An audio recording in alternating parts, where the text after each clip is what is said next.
ఇలా ఇదే కాదు, రైతులే కాదు, మా ఆడబిడ్డలు, మా అక్కలు ఆలోచన చేయాలి. ఆనాడు 10 ఏళ్లలో ఎట్లుండే పరిస్థితి, ఎన్నడన్నా మీరు ఎట్లున్నారని ఎవరన్నా అడిగినరా అక్క? ఓట్లు వచ్చినాడు మీ ఓట్ల కోసమే వచ్చిండ్రు తప్ప మళ్ళీ ఎన్నడన్నా మీరు ఎక్కడున్నారు ఎట్లున్నారని ఎవరన్నా అడిగినరా?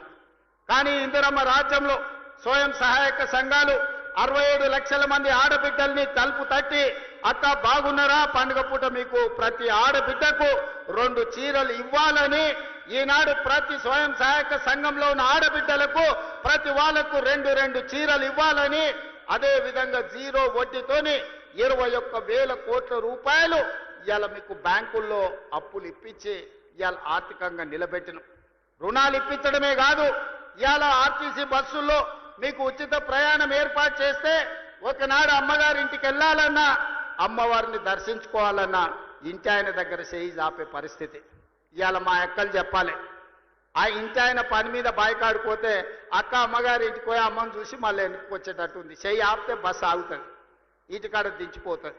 ఎవరైనా ఈడున్న మా అక్కల్ని అడుగుతున్నా, అక్క ఎవరైనా ₹1 అడుగుతురా మిమ్మల్ని బస్సులల్లా? ఏ బస్సు ఎక్కినా ఉచితంగా మిమ్మల్ని తీసుకెళ్తురు కదా. ఇది ఇందిరమ్మ రాజ్యంలోనే సాధ్యమైంది. స్వతంత్రం వచ్చినప్పటి నుంచి కానీ తెలంగాణ రాష్ట్రంలో కానీ ఉచితంగా బస్సు ప్రయాణం జరిగిందా ఎన్నడైనా మీరు ఆలోచన చేయండి.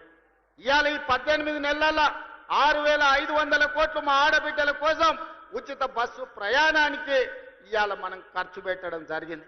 మేము ఖర్చు అనుకుంటలేం, మా ఆడబిడ్డల ఆత్మ గౌరవం కోసం మేము ఇచ్చే ఆడబిడ్డ కానుక అని ఈ ప్రభుత్వం అనుకుంటున్నది. మీ సోదరుడుగా మీ రేవంత్ అన్న ఇది ఆడబిడ్డకు కానుకగా, మీ అన్నగా, మీ తమ్ముడుగా మీకోసం పెడుతున్న పెట్టుబడి అని నేను ఈరోజు అంటున్నా.